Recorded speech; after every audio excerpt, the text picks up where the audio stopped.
안녕하세요. 양학도사입니다. 제가 환자분들 상담을 하다 보면은 어머님들께서 항상 이런 말씀을 많이 하세요. 애가 어릴 때는 되게 이뻤는데 교정치료를 계속 했어도 크면서 이렇게 됐어요, 이렇게 이야기를 하시거든요. 그런 이야기를 들으면은 정말 부모님들이 자식들 생각하는 마음이 다 똑같구나 이렇게 생각을 하게 돼요. 저도 아이들을 키우고 있지만 애들이 커서도 계속 이쁘고 귀여웠으면 하는 그런 생각이 항상 들거든요. 그런데 그게 마음 같지 않은 그런 경우들이 있습니다. 우선 자녀가 초등학생이 되면은 부정교합이다 이런 이야기를 많이 듣는데요. 그러면은 치과에 가가지고 이제 교정치료를 받게 되죠. 보통은 이제 그게 일반 교정치료 아니면은 뭐 성장기 교정치료가 되게 되는데, 어릴 때 발생한 부정교합이 때로는 치아가 그냥 삐뚤빼뚤한 그런 수준에서 끝나지 않고 많은 경우에 뼈의 성장에 영향을 주기도 해요. 그리고 또 반대로 골격의 성장 방향이 먼저 틀어지면서 부정교합이 발생하게 되기도 하죠. 그래서 치아와 뼈는 아이들이 자라는 과정에서 서로 영향을 주고받는 그런 관계에 있다 이렇게 볼 수가 있겠어요. 그런데 이제 그런 아이들이 나중에 자라서 성인이 되게 되면은 치아의 부정교합과 뼈의 틀어짐이 아직도 남아가지고 계속 있을 경우가 있는데, 이거를 우리가 골격성 부정교합이다 이렇게 이야기를 하죠. 그래서 이 말은 뭐냐면은 부정교합이 뼈와 관련이 있다 이런 뜻이에요. 그래서 저한테 찾아오신 분들을 보면은 물론 성인이 된 상태에서 찾아오시게 되는데 이빨에만 문제가 있다 이렇게 생각을 하고 오시거든요. 그런데 이제 제가 이런 내용들을 막 설명을 드리면은 애가 어릴 때는 조금만 틀어진 줄 알았는데 커서 보면 어느새 턱도 되게 많이 틀어져 있다라는 거를 깨닫게 되는 경우가 되게 많은 거죠.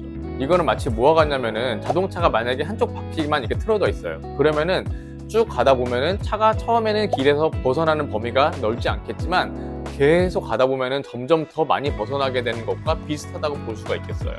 즉 어린 시절에 있었던 작은 부정교합과 골격의 문제도 성인이 되면서 뼈가 점점 더 자라다 보면은 더 심한 상태가 되는 거죠. 그래서 이런 상황을 잘 아는 치과 의사들은 어릴 때 이제 그런 낌새가 보이게 될 때 미리 그거를 캐치를 한 다음에 교정 치료를 하자 이렇게 이야기를 해요. 그리고 이거를 지금 바로 잡으면은 앞으로 괜찮을 거다라는 그런 기대와 희망을 안고서 시작을 하는 거죠. 자, 그런데 세상 일이 항상 바라는 대로 되는 건 아니에요. 어떤 경우에는 교정 치료를 했음에도 불구하고 이미 내 몸에 심겨져 있는 유전 요소, 습관 요소, 환경 요소 같은 것들이 있어가지고 그게 계속 지속이 되다 보면은 어른이 되었을 때여도 여전히 계속 내가 주걱턱이거나 아니면 안면비대칭이 있거나 심한 무턱인 상태로 자라게 되는 경우가 많은 거예요. 그래서 수술 상담을 받으러 오시는 분들은 대부분 어릴 때 이런 과정을 거쳐온 분들이 많고, 성인이 된 다음에는 이거를 완전히 개선을 하려면은 양악수술을 받아야 되는 상황이 되는 거예요.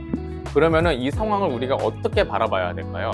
어차피 수술할 거였는데 어릴 때 그러면 도대체 교정치료하면서 왜 그 고생을 한 거냐 이렇게 할 수 있죠. 그리고 또 성장기 때 하는 교정은 교정치료 기간이 성인보다 더 긴 경우가 많아요. 그래서 애들이 더 고생을 하죠.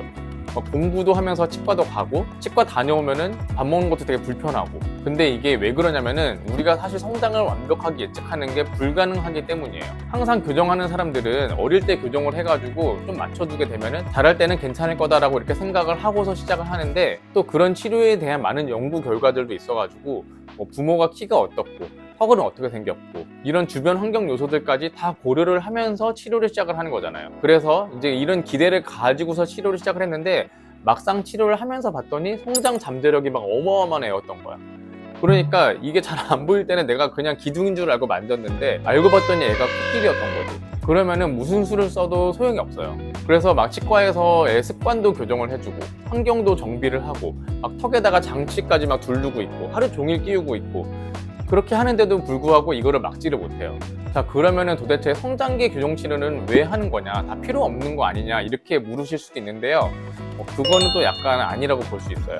왜냐면은 비록 어릴 때 교정 치료를 해가지고 나중에 커서 수술해야 되는 상황이 됐다 하더라도 만약에 어릴 때 그 치료를 하지 않았으면은 이게 지금보다 더 심해졌을 거다라고 생각할 수도 있기 때문이에요. 그리고 또 교정치과에 간다 하더라도 무조건 다 치료를 시작하는 건 아니에요. 예를 들어서 처음부터 애가 되게 심해질 것 같아. 딱 보니까 얘는 효과가 없을 것 같아. 그러면은 아예 교정치료를 시작하지 않기도 해요. 그냥 애 고생만 하고 나중에 어차피 수술해야 되니까 그냥 지금 시작하지 맙시다 이렇게 이야기하기도 하는 거죠. 그러니까 성장기 교정치료의 효과는 일단 교정치과에서 처음부터 포기하지 않고 한번 해보자고 이야기를 하면은 일단 그래도 성공 가능성이 조금이라도 있어 보인다는 뜻이기 때문에 해보는 게 낫다고 볼 수가 있고요. 단 여기에서 치과를 한 군데만 가보고서 시작하시지 말고 한 두세 군데 정도 비교를 해보고 여러 군데서 하자 그러면은 하는 게 좋긴 하겠죠. 그래서 이제 치료에 성공을 하면 다행인 거고, 그런데도 나중에 계속 부정교합과 골격 이상이 남아가지고 수술을 하게 될 수도 있는 거다.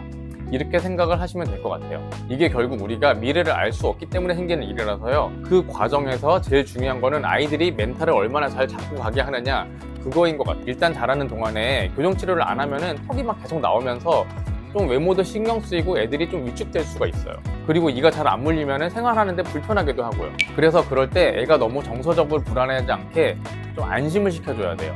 그리고 자존감에 상처받지 않게 도와주고요. 그게 정말 중요해요.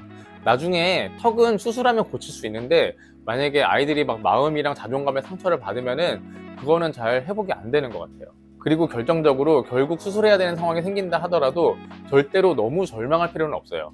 왜냐면은 양악수술을 잘 알아보고 하면은 결코 위험한 수술이 아니에요. 혹시 나중에 저한테 오시면은 제가 안전하고 만족스러운 그런 치료를 해드릴 수 있습니다. 정말로요. 자, 그래서 지금 성장기 교정치료를 받는 학생들, 그리고 그런 학생을 둔 부모님께 드리고 싶은 말씀은 일단은 치료에 성공하시길 바라고요. 혹시 나중에 양악수술을 받게 되더라도 너무 절망하지는 말자. 여러분들이 몰라서 그렇지 그런 분들 주변에 진짜 많고 다 잘 치료받고 잘 지내시고 계신 분들이 훨씬 더 많아요. 아시겠죠? 자, 그러면 오늘은 성장기 교정치료를 해도 양악수술을 받을 수 있는 이유에 대해서 말씀을 드렸고요. 다음에 또 인사드리도록 하겠습니다. 오늘 제 영상이 도움이 되었다면 구독과 좋아요 부탁드리겠습니다. 감사합니다.